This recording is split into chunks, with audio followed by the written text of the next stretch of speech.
Hello everyone, कैसे हैं आप सब। मैं वैभव कौशिक आज फिर से आपका इतिहास के सफर में स्वागत करता हूं। उम्मीद करता हूं कि आपकी स्टडी एकदम बेहतरीन चल रही होगी और आपका स्वास्थ्य एकदम सही होगा। जो चीजें अभी तक हम इस अभियान के दौरान पढ़ चुके हैं उसमें हम अपना सिलेबस यूपीएससी के दौरान जो हमने डिस्कस किया वो पढ़ा उसे अच्छे से। फिर उसके बाद टॉपिक वाइज जो चीजें हमारे सिलेबस में दी गई हैं हमने उसको स्टार्ट किया, क्योंकि कोई भी टॉपिक समझना उतना ही मुश्किल है जितना कि उसके बारे में। अगर हमें उस चीज का एक लेआउट पता होगा तो हम उसे बहुत अच्छे तरीके से सीख सकते हैं। तो हमने सबसे पहले अपने जो सोर्सेज हैं जहां से हमारे हिस्ट्री के बारे में पता चलता है उसके बारे में देखा। फिर हमने जो स्टोन एज है उसके बारे में पढ़ा और फिर अपना जो ताम्र पाषाण कालीन है उसके बारे में पढ़ा। और अब हमारा जो लेक्चर चल रहा है वो है आपका इंडस वैली सिविलाइजेशन। और इंडस वैली सिविलाइजेशन अकेला नाम लिखकर इसको अधूरा नहीं छोड़ेंगे, क्योंकि इसके साथ हम एक नाम और रखेंगे जिसको हम बोलते हैं हड़प्पा सभ्यता। और इसके साथ मैंने एक नाम और बताया था जिसको हम बोलते हैं सैंधव सभ्यता। ये नाम आपको याद होने चाहिए, क्योंकि कई दफा यूपीएससी इंडस वैली सिविलाइजेशन ना कहकर उसको सैंधव सभ्यता बोलेगा और आप वहां पे कंफ्यूज हो जाएंगे। तो आपको वहां कंफ्यूज नहीं होना है और ये दोनों नाम इसके याद रखने हैं कि जिस तरीके से हम किसी को उपनाम से जानते हैं उसी तरीके से इंडस वैली सिविलाइजेशन ही हड़प्पा सभ्यता है और उसी को हम सैंधव सभ्यता भी कहते हैं। इस क्लास के अंतर्गत हमने 2 क्लासेस अभी तक देख ली थी, आज ये हमारी 3rd क्लास है और इसके अंतर्गत हम सारे वो टॉपिक्स को टच करने की कोशिश करेंगे जहां से ये पूरा का पूरा जो टॉपिक है वो कंप्लीट हो जाए और यहां से जो भी क्वेश्चन आए हुए हैं वो आपसे इजीली बन पाए। ठीक है, तो चलिए इसके अंतर्गत हमने क्या क्या देखा था। इसका एक परिचय देखा था, जो इंट्रोडक्शन था वो देख लिया था। फिर उसके बाद हमने ये देखा था कि किस किस जगह पे कौन कौन सी साइट्स हैं और कौन कौन सी साइट्स, जैसे हड़प्पा है, हड़प्पा से हमें ग्रेनरी मिल रही है, वहां से हमें बुलोक कार्ट मिल रहा है, बैलगाड़ी जिसको कहते हैं। इसी के पास कालीबंगम है। और ये आप एक चीज देखेंगे कि ये जो पहाड़ियां हैं ये हिंदू कुश की, हिमालय की पहाड़ियां हैं और इस साइड में जब आगे बढ़ जाएंगे तो ये हिंदू कुश की पहाड़ियां हैं। सॉरी, इन दोनों पहाड़ियों से ये क्लियर हो जाता है कि जो ये सभ्यता का विकास हो रहा है वो इस एरिया में हो रहा है। मींस जो हिंदू कुश पहाड़ियां हैं उसके नीचे और हिमालय के नीचे वाले जो एरिया है, दक्षिण का जो भाग है, वहां पे दिखाई देता है। और अगर एशिया के सापेक्ष में देखा जाए तो एशिया के ये दक्षिण पश्चिम एरिया में दिखाई देता है। क्लियर? पूरब में यहां है और पूरब में जो दक्षिण पूरब में दिखाई देंगे एशिया के देश, वो आपको मैपिंग के, जब आपकी ज्योग्राफी की क्लास चल रही होगी वहां से आपको क्लियर होगा। आपको यह देखना होगा कि दक्षिण पूरब में एशिया में कौन से देश आते हैं। इसीलिए यहां पे जो कोऑर्डिनेट्स दिए जा रहे होंगे उन कोऑर्डिनेट्स में यह कहा जा रहा होगा कि हमारा जो देश दिखाई देगा इस साइड के बिहाफ पर, वो कौन से कोऑर्डिनेट पे दिखाई देगा, वो दिखाई देगा आपके दक्षिण पश्चिम में। ये कोऑर्डिनेट्स आपको तभी समझ में आएंगे जब आप मैपिंग की क्लास कर चुके हो। लेकिन मैं उम्मीद करके बैठा हूं यहां पे, उम्मीद करके ये चल रहा हूं कि आप लोग एक बेसिक नॉलेज लेके बैठे होंगे, क्योंकि जो मैंने अपनी पिछली क्लासेस में पढ़ा दिया है वो आप रिवाइज करके बैठे होंगे, ये मेरी उम्मीद। और इस उम्मीद को आपको पूरा करना है। तो मैंने आपको ये चीजें बता दी थी कि हमारे नॉर्थ, साउथ, ईस्ट, वेस्ट में कौन कौन से पॉइंट्स पड़ते थे। अब ये आपकी जिम्मेदारी है कि जब मैं ये चीज बोल रहा हूं तो आप कमेंट बॉक्स में इसके साथ साथ आंसर देते जाएं। फिर इसके बाद जो हमने पॉइंट लिया था कि ये जो बच्चे हैं वो क्या क्या साइट्स देख रहे हैं उसके बारे में बात की थी। फिर मैंने इसके बारे में बताया था कि जो ये फ्लो चार्ट है हमारा, इस तरीके के चार्ट को कहते हैं फ्लो चार्ट। और ये क्यों जरूरी है, क्योंकि यहां से हम बहुत इजीली, जैसे हड़प्पा यहां दिया हुआ है, मोहनजोदाड़ो दिया हुआ है, लोथर दिया हुआ है, कालीबंगम दिया गया है, धोलावीरा दिया है, सुरकोटदा दिया है, चुनुड्रो दिया है। अब ये यहां पर 1, 2, 3, 4, 5, 6 और 7। यहां पर 7 साइट्स आपकी ऐसी दे रखी हैं जो कि मोस्ट इंपॉर्टेंट साइट्स हैं। अब इस फ्लो चार्ट की मदद से हम ये देख सकते हैं कि ये क्या क्या पॉइंट क्लियर करती हैं, और इन पॉइंट्स को हम सबसे एंड में देख रहे होंगे।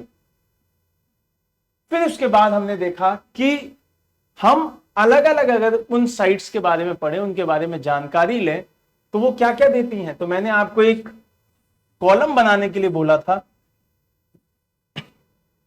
जिसमें मैंने आपसे 5 कॉलम बनवाए थे। एक में मैंने आपको साइट लिखने के लिए बोला था, जहां पे आप उस स्थान का नाम लिखें। फिर उसके बाद मैंने यहां पर खोजकर्ता, जिसको हम फाउंडर कह रहे होंगे, उसका नाम लिखने के लिए बोला था। और उसी के साथ यहां पे इन्होंने टाइम लिख दिया है, तो हम यहां पे ही टाइम का कॉलम बना लेंगे। फिर उसके बाद उसका एरिया देखेंगे और उसकी रिवर देखेंगे, क्योंकि रिवर बहुत इंपॉर्टेंट फैक्ट है, जो कि आपको पता चलेगा, जिसकी वजह से सिंधु घाटी सभ्यता का नाम ही बदल जाए, तो वो फैक्टर बहुत इंपॉर्टेंट होगा। वो फैक्टर सबसे बड़ा यही है कि अकेला सिंधु नदी के किनारे पे ये शहरों का विकास नहीं हुआ। कई नदियां ऐसी हैं जहां पे उन शहरों का विकास होता हुआ नजर आएगा। इसी वजह से ये रिवर यहां लिखेंगे, और इसके बाद जो पॉइंट डालेंगे उसको डालेंगे साक्ष्य, मतलब एविडेंसेस। क्लियर? इधर डालेंगे एविडेंसेस। तो ये जो 5 पॉइंट है, जिसको हमने 4 की फॉर्म में लिखा है, अगर टाइम वाला अलग फैक्टर बना लें तो ये टोटल 5 पॉइंट्स बनते हैं आपके। और इन 5 पॉइंट्स के बिहार पे हम पूरा खेल खेलेंगे। अगर आपको अपने पाले में गेंद रखनी है, तो आपके पास कुछ बल्लेबाज ऐसे होने चाहिए जिससे कि आप उन पे छक्के लगा सकें। सॉरी। तो ये जो साइट्स बहुत इंपॉर्टेंट साइट्स हैं, उनको आपको बहुत इजीली एक चार्ट की फॉर्म में एक साथ, क्योंकि यहां स्लाइड पे वो मुमकिन नहीं है कि हर साइट को हम एक स्लाइड में रख लें, इसीलिए हर साइट अलग अलग स्लाइड पे है।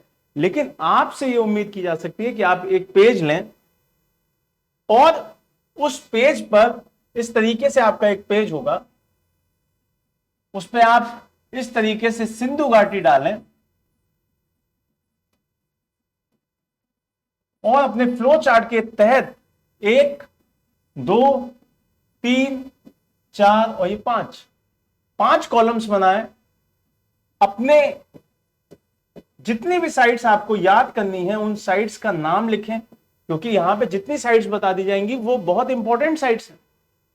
फिर यहां पे उसका जो स्थान का नाम है वो लिख लें, यहां टाइम, यहां खोजकर्ता, यहां पे क्या क्या नदी, कौन सी नदी है वो, और क्या साक्ष्य मिले हैं वो। और यहां आप शुरू हो जाइए अपने नाम लेके, 1, 2, 3, 4, 5, 6, 7, 8, 9, 10 सारे के सारे नाम लिख दीजिए। और हर वो पॉइंट इसके सामने लिख लीजिए, जिससे कि आपको 10 पेज पढ़ने की जरूरत ही ना पड़े,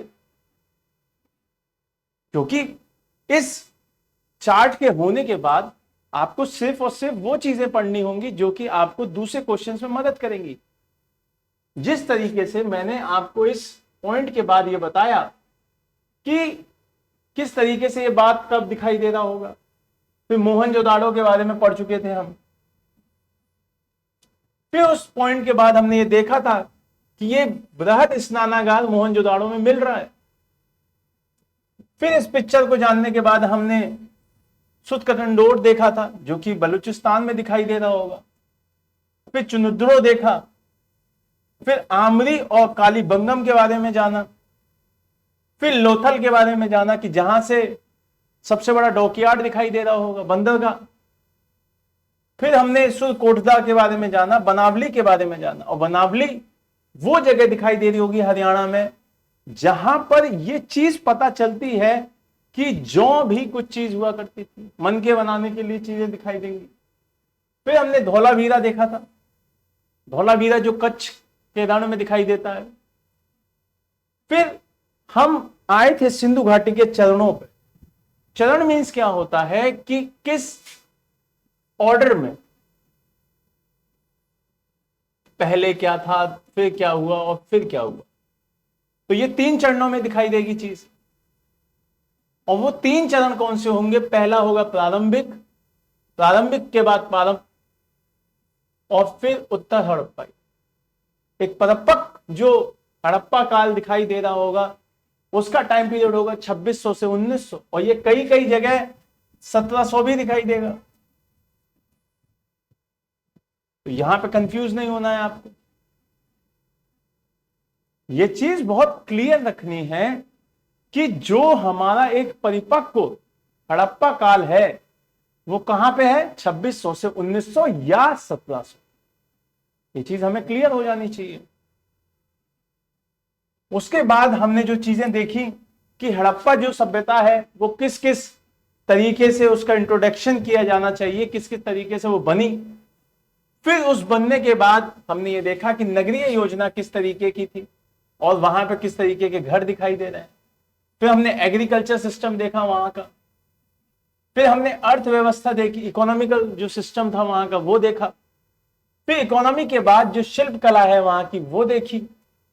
शिल्प कला के बाद हमने संस्थाओं पे भी बात करना स्टार्ट कर दिया था, लेकिन जो संस्थाएं थी उसको समझने के लिए हम कुछ चीजें और देखना चाहते थे। तो इस वजह से शिल्प कला वाला जो है पॉइंट उस पे हम स्टार्ट करते हैं, क्योंकि शायद इसी पॉइंट पे हमने छोड़ा था। ठीक है, अगर इस पॉइंट से आगे भी छोड़ा है तो मतलब कोई इतना इश्यू नहीं है। ठीक है, तो यहां से अगर हम स्टार्ट करें कि शिल्प कला जिसके लिए आधुनिक भारत में जब इसका पतन होने लगेगा तो इसी वजह से युद्धों की स्टार्ट होगी। यहां के अगर कुटीर उद्योग समाप्त हो रहे होंगे तो वो चीज हमें दिखाई दे रही होगी कि हम किस कारण से यहां पे युद्ध कर रहे हैं। और वो सबसे बड़ा कारण महात्मा गांधी के द्वारा यह दिखाई देगा कि हम क्या चीज कर रहे हैं। उन्होंने सबसे बड़ी बात यह कही है कि हमें कुटीर उद्योगों को भारत में बढ़ाना है। इसी वजह से जो हड़प्पाई कांच से जो वस्तुएं बनाते थे उससे बहुत ज्यादा अच्छे तरीके से जानकार थे उस कांच के। इसीलिए आपको यह चीज दिखाई देगी कि जो नर्तकी है वो कांसे की है, उसकी जो मूर्ति दिखाई देती है वो कांसे की मूर्ति दिखाई देती है। और तांबे का ज्ञान उस काल में स्टार्ट हो चुका था, क्योंकि तांबे की खदानें दिखाई देने लगी हैं। राजस्थान की जो खेतड़ी की खान है वहां से वो लोग तांबा प्राप्त करने लगे हैं। और तांबा जब प्राप्त करने लग जाएंगे तो ये चीज पता हो जाएगी कि तांबे का यूज होता है। उसके साथ साथ एक धातु और दिखाई देगा जो कि टिन होगा। और टिन जो दिखाई दे रहा होगा वो दिखाई कहां से दे रहा होगा? वो दिखाई दे रहा होगा आपके जो अफगानिस्तान है वहां के एरिया से। अब अफगानिस्तान के एरिया से जो टिन है वो मिल रहा होगा और तांबा आपके इंडिया से मिल रहा होगा। इससे बाद ये पॉइंट पता चलता है कि जो बुनाई उद्योग है वो किस तरीके से काम कर रहे होंगे। जो बुनाई उद्योग, कपास की खेती आपको मैंने उस पिक्चर में दिखाई है। ये जो पिक्चर है यहां से मैंने आपको दिखाया है कि यहां कॉटन कल्टीवेशन हो रहा है। अब कॉटन कल्टीवेशन जो दिखाई देगा वो किस फॉर्म में दिखाई देगा? क्योंकि क्वेश्चन यूपीएससी कई बार पूछा है कि कपास की खेती होती थी, तो आप यहां पे आंसर देंगे यस, होती थी, शिकार होता था। यहां से बहुत सारी चीजें ऐसी पता चलती हैं कि हम किस तरीके से अपनी स्टडी को बेहतरीन बनाएं। तो ये चीजें बहुत क्लियर हो जाती हैं। फिर उसके बाद अगर हम ये देखें कि बड़ी बड़ी ईंटें दिखाई देंगी और राजगीरों का काम पता चलेगा वहां पर। अब ये राजगीर कौन होता था? राजगीर वो व्यक्ति है जो कि इमारतों का निर्माण कर रहा है और उस इमारत में क्या दिखाई दे रहा है? बड़ी बड़ी ईंटें। इसीलिए ये कंफर्म हो जाता है कि राजगीर हुआ करते थे उस वक्त, एक ऐसा तबका था जिससे राजगीर कहा गया है। उसके बाद एक टर्मिनोलॉजी आएगी राजमिस्त्री, उसके अस्तित्व का इसी वजह से पता चलता है। अब कुछ ऐसे काम जो कि ये बताएंगे कि वहां पे इस तरीके के उद्योगों का विकास हो चुका था, जैसे कि नाव बनाना, मनका बनाना और मोहरों की ढलाई। अब मोहरों की ढलाई का मतलब यह नहीं है कि उन्हें ढाल दिया, मोहरों की ढलाई का मतलब है कि मोहरे बनाने का कारखाना वहां पे दिखाई देगा।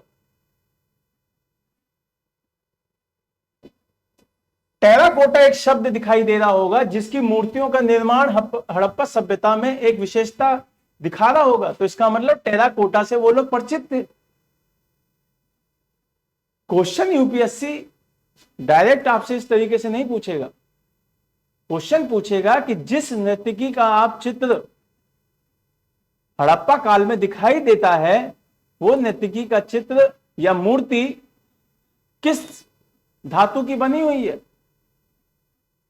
और वहां आप कंफ्यूज होंगे कि तांबा है, कॉपर है, क्या है। जो जौहरी वर्ग है वो सोने, चांदी और कीमती पत्थरों से आभूषणों का निर्माण करता था। इससे ये पता चल जाता है कि वहां सोने और चांदी को भी लोग जानने लगे थे। वो लोग इस बात से परिचित थे कि इस धातु को सोना कहते हैं और इस धातु को चांदी, और वो पत्थरों से भी आभूषणों का निर्माण कर रहे हैं। मिट्टी के बर्तनों की जो विधि है वो आपको दिखाई देगी। जो जो बच्चे गांव से रिलेट करते हैं उन्हें आज भी अपने घरों में बड़े बड़े मिट्टी के बर्तन दिखाई दे जाएंगे, जिसको आप मृदभांड बोलते हैं। ये कला यहीं से सीखी है। अगर कोई बच्चा गांव से रिलेट करता है, अब शहरों में तो वो चीज दिखाई नहीं देती, यहां तो पत्थर के बर्तन नहीं दिखाई देते यहां तो पत्थर के बर्तन दिखाई नहीं देंगे, यहां पे आपको क्या दिखाई देगा, कांच के बाउल्स। लेकिन उस समय मिट्टी के बर्तन दिखाई देंगे, प्रचलन में दिखाई देंगे, जिसको हम मृदभांड बोल रहे होंगे। और ये चीज आपको गांव में आज भी कई कई गांवों में दिख जाती है। जैसे कि मेरे गांव में आज भी कई बड़े बड़े बर्तन मिट्टी के बनाए जाते हैं, जिसमें आप गेहूं रख सकते हैं, चावल रख सकते हैं। तो वो चीजें बहुत प्रचलित थी, उसमें बहुत सेविंग थी, वो बहुत रिविजनेंस का काम करते थे। फिर इसको जो बनाने की प्रचलन विधि थी, हड़प्पा वासियों के स्वयं की विशेष बर्तन बनाने की जो विधियां थी, वो हड़प्पाई लोगों को चमकदार बर्तन का निर्माण करती थी। अभी चमकदार कैसे कि उसमें से शाइन मार, यस, उस पर इस तरीके की पॉलिश की जाती थी कि वो शाइन करते थे, चमकते थे। क्लियर? तो ये जल्दी से इसका स्क्रीनशॉट लें। और मैंने आपको जैसा बताया है कि स्क्रीनशॉट लेने से ज्यादा बेहतर है कि आप उसे मेरे साथ साथ नोट्स के रूप में बनाते चलें। लीजिए जल्दी। चलिए अब आते हैं संस्थाओं पे, वहां के इंस्टीट्यूशन।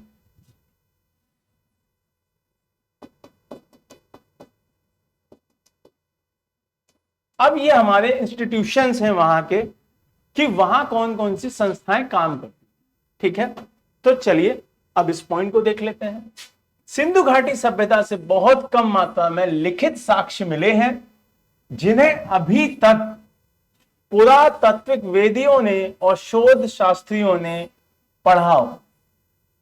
ऐसे बहुत कम साक्ष्य मिले हैं जो कि पढ़े जा सके हों, पढ़े ही नहीं गए, सिर्फ अनुमानित है। किसी के चित्र के बिहाफ पे हमने ये कह दिया कि जो ये जानवर दिखाई देता है वो हिरन दिखाई देता है, या जो ये जानवर है इसके अगर ऐसे है तो वो कुबड़े वाला बैल दिखाई देता है, इस तरीके से, या कोई ऊंट दिखाई देता है, क्योंकि यहां जानवरों का नाम दिया गया है बकायदा।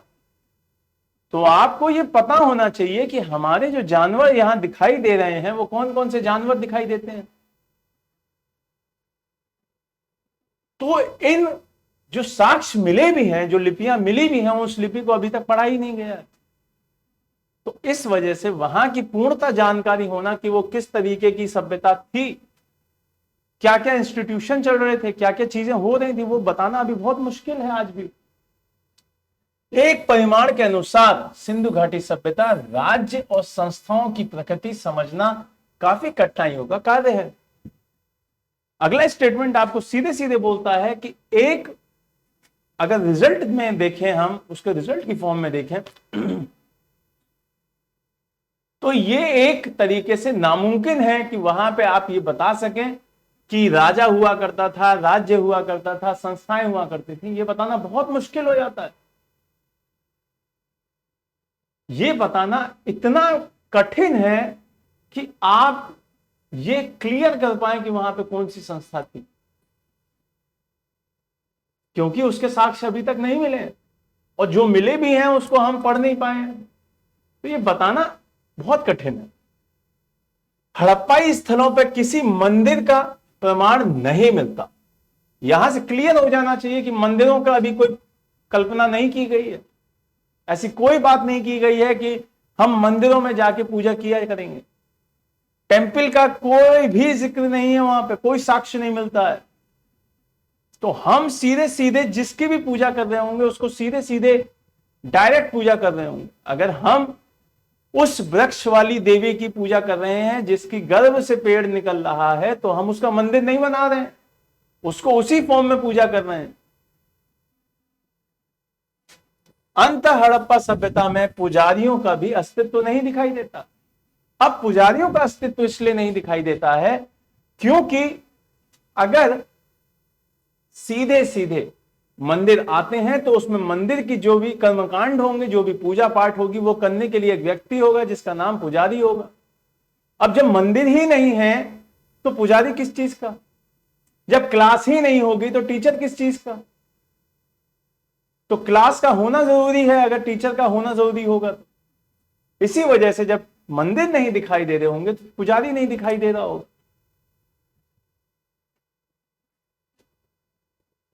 हड़प्पा सभ्यता अनुमानतः व्यापारी वर्ग के द्वारा शासित की जाती थी। अब यहां पर किसी भी जानकार ने या शोधकर्ता ने या जो इतिहासकार हुए हैं उन्होंने ये सीधे नहीं लिखा है कि व्यापारी वर्ग इसको चलाता था। उन्होंने लिखा अनुमानतः।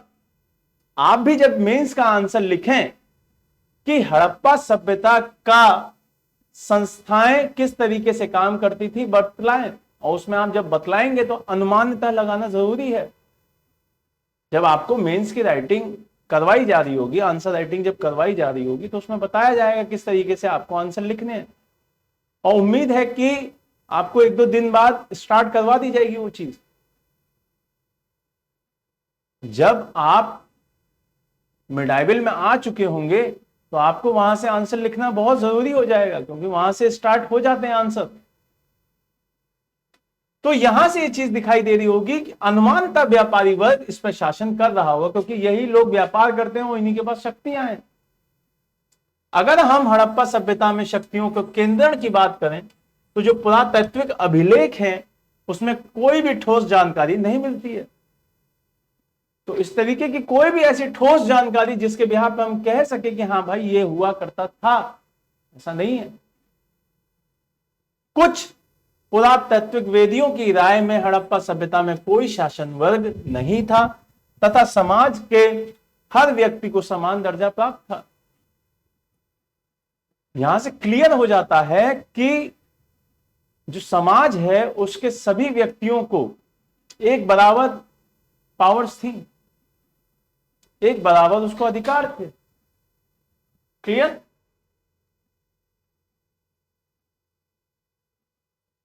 फिर बात आती है, एक पॉइंट रह गया ना, हाँ, और कुछ की राय में यह कहा गया है कि वहां पे शासन वर्ग था।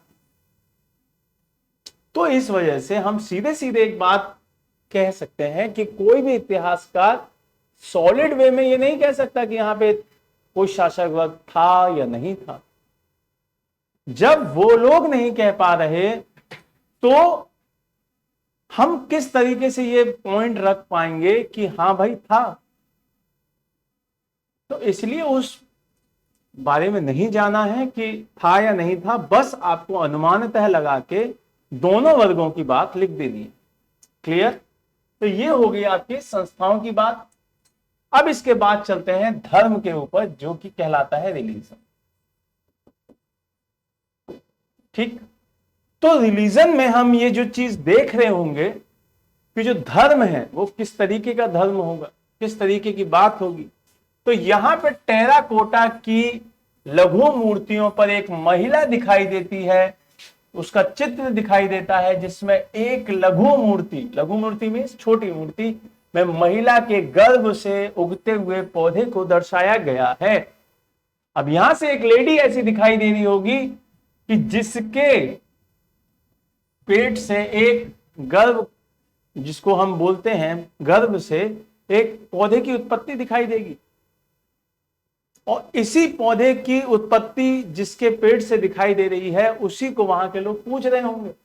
और ये किस पे दिखाई देगी? टेराकोटा की एक मूर्ति दिखाई दे रही होगी, और उसकी लघु मूर्ति है। और इसी तरीके से जो नर्तकी है वो कांसे की मूर्ति है। अब यहां से कंफ्यूजन क्या होगा कि आपसे पूछा जाएगा कि जो ये लघु मूर्ति दिखाई देती है क्या वो भी कांसे की है? आपको ये चीजें देखनी होंगी,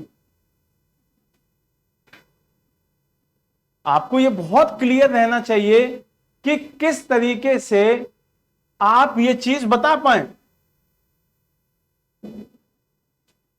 क्लियर है? तो यहां से ये चीजें पता चल जानी चाहिए कि हमें जो चीज हम पढ़ रहे हैं वहां से हमारा कंफ्यूजन दूर हो भी रहा है या नहीं। फिर उसके बाद आती है हड़प्पा पृथ्वी को उर्वरता की देवी मानते थे और पृथ्वी की पूजा उसी तरह करते थे जिस तरह मिस्र के लोग नील नदी की पूजा करते हैं। यहां से क्लियर एक बात पता चलती है कि जब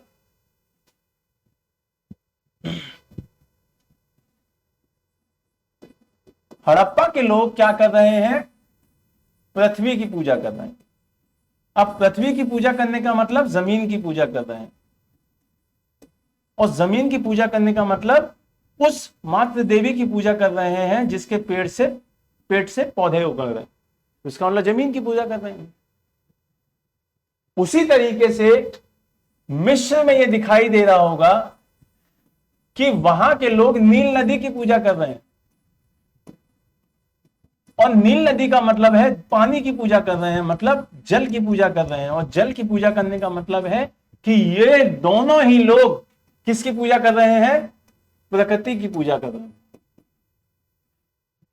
यहां पे ऐसा कोई कल्चर नहीं दिखाई देगा मूर्ति वूर्ति वाला कि ये भगवान ये है, ये भगवान वो है। यहां सीधे सीधे दिखाई दे रहा है कि ये लोग प्रकृति को ज्यादा महत्व दे रहे हैं। दूसरी चीज अगर देखी जाए कि दूसरे देवी देवता जो दिखाई देंगे वो क्या होंगे? अगर पुरुष देवता की बात की जाए वो महिला देवता है।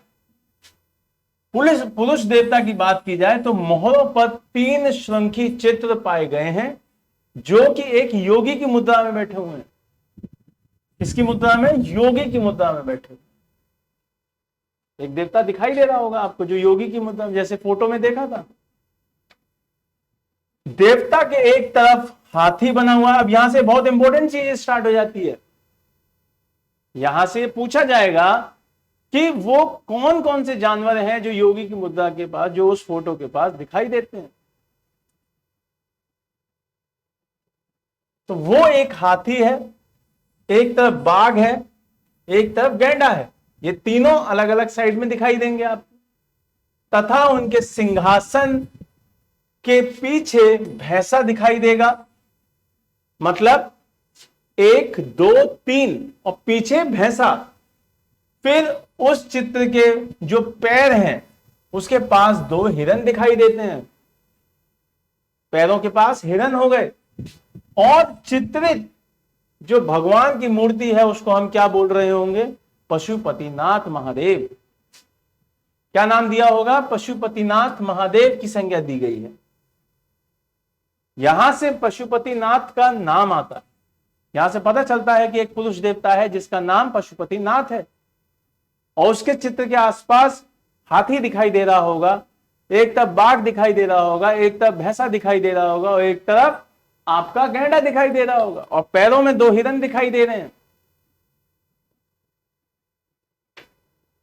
फिर उसके बाद सिंधु घाटी सभ्यता के लोग वृक्षों तथा पशुओं की पूजा किया करते थे। जैसा मैंने पहली ही लाइन के अंतर्गत बताया कि यहां पर प्रकृति पर जोर दिया जा रहा है। उस पूरी जो संस्था दिखाई दे रही है वो सारी की सारी ये जोर दे रही हैं कि हमें प्रकृति की पूजा करनी चाहिए।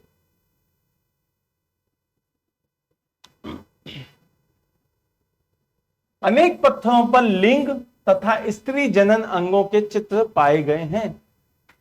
यहां से यह पता चलता है कि जो स्त्री जनन अंग हैं तो और जो लिंग की फोटोज हैं वो कई पत्थरों पे दिखाई देती हैं।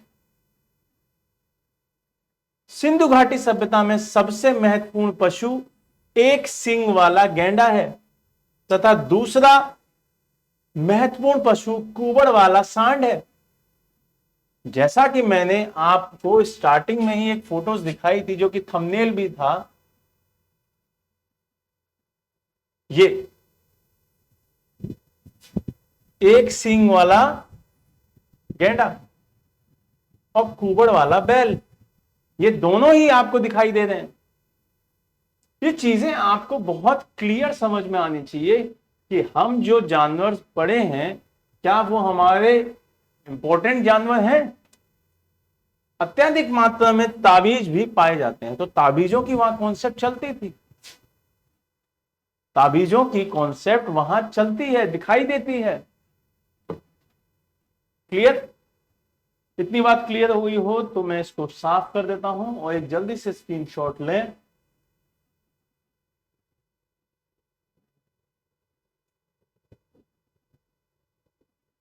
चलिए लीजिए स्क्रीनशॉट लें जल्दी,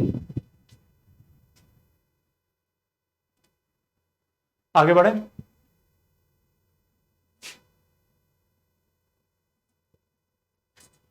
अब आते हैं सिंधु घाटी सभ्यता के पतन के ऊपर। तो सिंधु घाटी जो सभ्यता है उसका पतन अगर देखें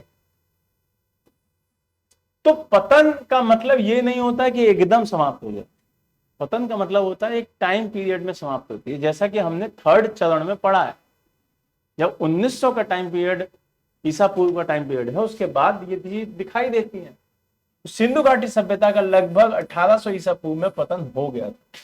तो मैंने जैसा अभी बताया कि एक टाइम पीरियड लगता है, पूरा फेज दिखाई देता है, परंतु उसके पतन के कारण अभी भी विवादित हैं। अभी विवादित क्यों है?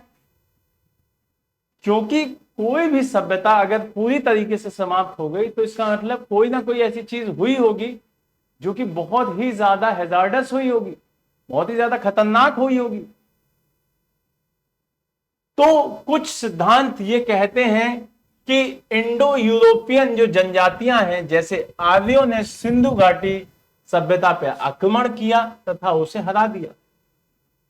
कुछ का कहना ऐसा है कि जो आर्य हुआ करते थे उन्होंने यहां पे अटैक किया और यहां के लोगों को हराकर उनको खत्म कर दिया, उनकी सभ्यता मिटा दी, ऐसा कहा जाता है। अब ये आर्य कौन है? ये आर्य वही दिखाई दे रहे होंगे जो हस्तिनापुर में, जिनको हम आर्य सम्राट वगैरह कह रहे होंगे, पांडव वगैरह। फिर उसके बाद सिंधु घाटी सभ्यता के बाद की संस्कृतियों में ऐसे कई तत्व पाए गए जिनमें यह सिद्ध होता है कि यह सभ्यता आक्रमण के कारण एकदम विलुप्त नहीं हुई थी। अब दूसरी ही बात यह कह देती है कि किसी आक्रमण की वजह से यह पूर्णतः समाप्त नहीं हुई, कुछ ना कुछ और फैक्टर ऐसे थे जिसकी वजह से यह समाप्त हुई, जिसकी वजह से इसका पतन हुआ। अब वो फैक्टर कौन से थे ये चीज हमें पता होनी चाहिए।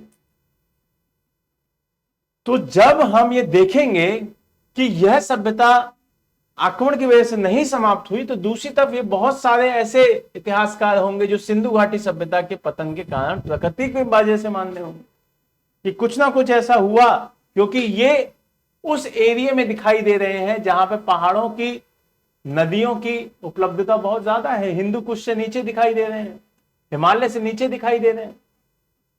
तो इनका ये कहना है कि प्रकृति का कुछ ऐसा रीजन था जिसकी वजह से ये लोग तबाह हो गए, जिसकी वजह से इनका पतन हो गया। प्राकृतिक कारण जो भूगर्भिक और जलवायु संबंधी हो सकते हैं, वही वाली बात। जो भूगर्भिक मतलब भूकंप वगैरह, जब आप ज्योग्राफी पढ़ रहे होंगे वहां से आपको पता चलेगा जो भूगर्भिक जो कारण होते हैं उसमें यही चीजें आती हैं। जलवायु संबंधी मतलब वहां का ऐसा क्लाइमेट चेंज हुआ कि जिस वजह से वहां की जो चीजें थी वो बदल गई, वहां पे रहना मुश्किल हो गया। यह भी कहा जाता है कि सिंधु घाटी सभ्यता के क्षेत्र में अत्यधिक विवर्तनिक विक्षोभों की उत्पत्ति हुई, जिसके कारण अत्यधिक मात्रा में भूकंपों की उत्पत्ति हुई। जैसा मैंने अभी बोला, plate tectonics theory, whenever you have to feel कि हमें पढ़ना चाहिए तो आपको एक सब्जेक्ट अकेला नहीं पढ़ सकते, उससे कहीं ना कहीं जोड़ के दूसरे सब्जेक्ट पढ़ने होंगे। क्योंकि ऐसा कहा जाता है कि भूगोल आपका बदल सकता है लेकिन आपका इतिहास नहीं बदल सकता। जो इतिहास है वो हो गया, लेकिन भूगोल बदला जा सकता है। आज अगर मैप इस तरीके का है तो ये जीत के कोई इसे अलग कर सकता है, वो भूगोल है आपका। लेकिन इतिहास नहीं बदला जा सकता, इतिहास नहीं बदला जा सकता। जो हो गया वो हो गया। अगर अंग्रेज हम पे राज करके गए हैं तो इसका मतलब राज करके गए हैं भी। वहां की हाल ही में जो क्वीन थी उनका निधन हुआ, उस देश ने राज किया तो इसका मतलब किया, उन्होंने जो काम किए वो इतिहास है जो कि आप बदल नहीं सकते। लेकिन उनके टाइम में जो हमारा भारत का भूगोल हुआ करता था, मैप हुआ करता था, वो आज के काल में नहीं दिखाई देगा। आज के सापेक्ष में वो मैप नहीं दिखाई देगा, वो चीज बिल्कुल बदल चुकी है। इसीलिए कहा जाता है कि जो कारण हुए, कुछ भौगोलिक ऐसे कारण हुए प्लेट टेक्टोनिक्स की वजह से, कुछ ऐसी प्लेटें खिसकी जिसकी वजह से भूकंप आया और भूकंप की वजह से ये चीजें हुई। एक प्राकृतिक कारण वर्षण प्रतिमान का बदलाव भी हो सकता है। यह भी कहा जा सकता है कि जो वर्षा वगैरह हुई वो एकदम बहुत ज्यादा हो गई, इस वजह से बाढ़ आ गई और वो लोग बह गए या वो लोग संकट में आ गए, ऐसा कहा जा सकता है। एक अन्य यह भी कारण हो सकता है कि नदियों के द्वारा अपना मार्ग बदलने के कारण खाद्य उत्पादन क्षेत्रों में भी जो बाढ़ का आगमन हुआ वो भी इसका कारण हो सकता है। जब वर्षा बहुत ज्यादा हुई तो नदियों ने अपना मार्ग बदल दिया, क्योंकि बाढ़ आई और बाढ़ की वजह से जब मार्ग बदला जाता है तो जो एरिया कृषि योग्य बनाया गया था वो कृषि योग्य नहीं रहा, वहां बाढ़ आ गई और उसके लिए वो तैयार नहीं थे वो लोग। इन प्राकृतिक आपदाओं को सिंधु घाटी सभ्यता के पतन का मध्य गति से हुआ परंतु निश्चित कारण माना गया है। जैसा मैंने आपको बताया कि एक फेज होता है, किसी भी चीज को होने के लिए एक फेज की जरूरत होती है, एक टाइम पीरियड लगता है। जैसे कोई भी चीज एकदम नहीं हो जाती, उसको टाइम लगता है और एक टाइम पे जाके वो डिक्लाइन करती, खत्म होती। क्लियर? एकदम कोई चीज समाप्त नहीं हो जाती, एकदम कोई चीज स्टार्ट नहीं हो जाती। जैसा फिजिक्स में एक रूल चलता है, energy can not be created, can not be destroyed. उसी तरीके से हिस्ट्री या दूसरे सब्जेक्ट्स में भी एक रूल चलता है कि कोई भी चीज अशांति जिसे बोलते हैं, ज्योग्राफी में एक रूल है कि कोई भी चीज एकदम शुरू नहीं हो जाती है, अशांतता का रूल कहते हैं उसको। जब हम इस तरीके से पृथ्वी की उत्पत्ति पढ़ रहे होंगे जिसमें सियाल, सीमा और नीफे दिखाई दे रहा होगा, तो ये जो तीनों दिखाई दे रहे होंगे वहां पे अशांत है, ये एकदम नहीं समाप्त हो गया। यहां पे कुछ ना कुछ ऐसा एरिया होगा जो दोनों की चीजें दिखा रहा होगा, यहां कुछ ना कुछ ऐसा एरिया होगा जो दोनों की चीजें दिखा रहा होगा। तो वही चीज है, कोई भी चीज एकदम समाप्त नहीं होती, एकदम शुरू नहीं होती। इस पॉइंट के बाद कुछ और चीजें अगर हैं तो वो ये है आपका, ये हिंदू कुश पर्वत दिखाई दे रहा होगा, ये आपका हिमालय की रेंज दिखाई दे रही होंगी पूरा। तो ये चीज दिखाई दे रही होगी कि इस तरीके से ये जो एरिया है, ये देखिए,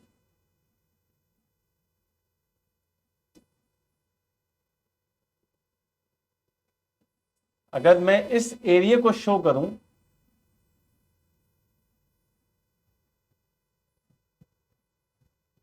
तो ये जो एरिया पूरा दिखाई दे रहा होगा आपको, ये पूरा का पूरा पहाड़ों से घिरा हुआ है,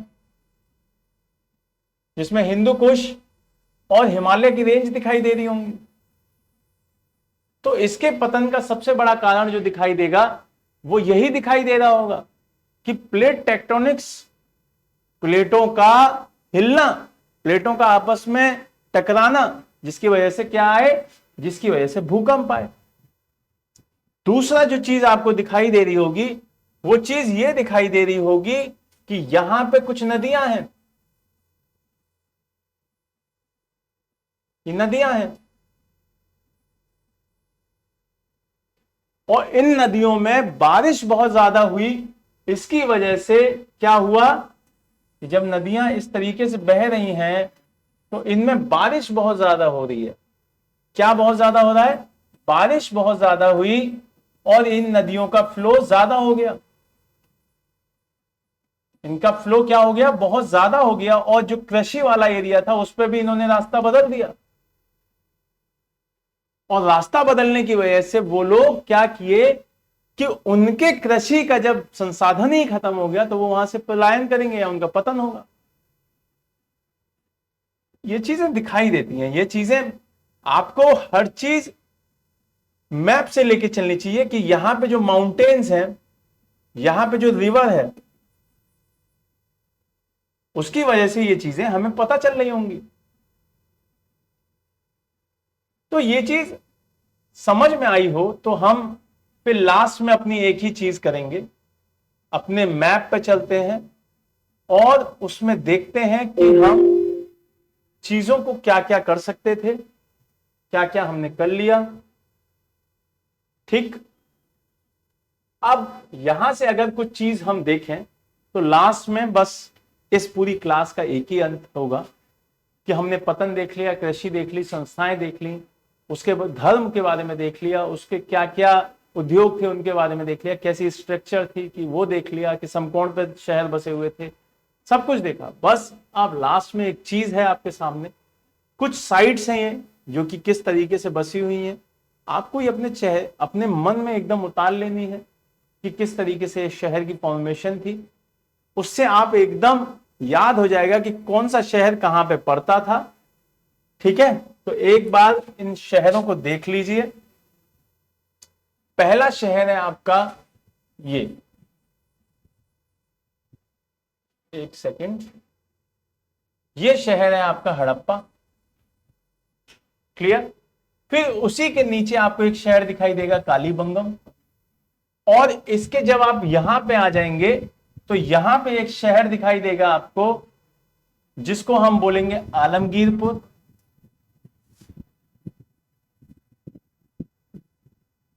आलमगीरपुर, और ये कहां दिखाई देगा, यूपी में दिखाई दे रहा होगा। ये सबसे ईस्ट का पॉइंट होगा। ठीक, फिर उसके बाद जब यहां पे एक पॉइंट बनाइए और इस पॉइंट को नाम दे दीजिए दैमाबाद। ठीक है, इस पॉइंट को क्या नाम दे दीजिए, इस पॉइंट को नाम दे दीजिए दैमाबाद, और ये महाराष्ट्र में डाल दीजिए, और इसको साउथ का पॉइंट मान दीजिए। क्लियर। फिर इस पॉइंट के होने के बाद आलमगीरपुर को मैं इस तरीके से कर देता हूं क्योंकि ये इधर का पॉइंट है, ये दैमाबाद को कर देता हूं। क्लियर। फिर जब हम ऊपर उठेंगे तो यहां आपको लोथल दिखाई दे रहा होगा। लोथल ट्रेडिंग करने वाला वो डॉकयार्ड है जिससे ये पता चलता है कि हम अरेबियन सी में व्यापार करने के लिए चीजें भेजते थे गल्फ ऑफ कैम्बे की तरफ से। ये आपकी गल्फ ऑफ कैम्बे दिखाई दे रही होगी, है ना। ये आपका ट्रेड रूट दिखाई दे रहा होगा। इसी के जस्ट नीचे एक शहर पड़ता है जिसको रंगपुर बोलेंगे। जब हम ऊपर चले जाएंगे तो यहां पे थार डेजर्ट दिखाई दे रहा होगा, और उस थार डेजर्ट में जब हम हनुमानगढ़ और उसके ऊपर के एरिया में जाएंगे तो हमें यहां हिसार वगैरह दिखाई दे रहा होगा। फिर उसके बाद यहां पर पाकिस्तान में मोहनजोदाड़ो, उसी के नीचे आपको अमरी दिखाई देगा उसी साइड में, ठीक है, उसी साइड में आपको अमरी दिखाई दे रहा होगा। और जब हम ये चीज देख चुके होंगे कि अमरी और मोहनजोदाड़ो एक ही हैंड पे दिखाई देते हैं, तो अमरी से जस्ट ऊपर दूसरे हैंड पर आपको एक दूसरा शहर दिखाई दे रहा होगा जो कि चुनुद्रो होगा। क्लियर? कौन सा होगा? चुनुद्रो होगा।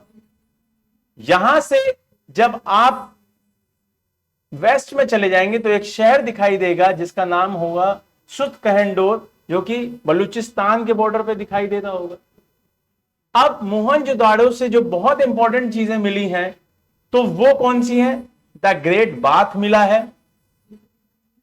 फिर दूसरी जो चीज मिली है आपको वो हंटिंग वगैरह दिखाई दे रही होगी, वो मिली है, ठीक है। अगर हम हड़प्पा में जाएं तो हड़प्पा में क्या मिला है? हमें एक तो ट्रेड रूट मिला है और दूसरी चीज दिखाई देती है वहां पे बैलगाड़ी। इसके साथ साथ बहुत बड़ी चीज दिखाई देती है जिसको हम ग्रेनरी बोलते हैं, अन्नागार। क्लियर?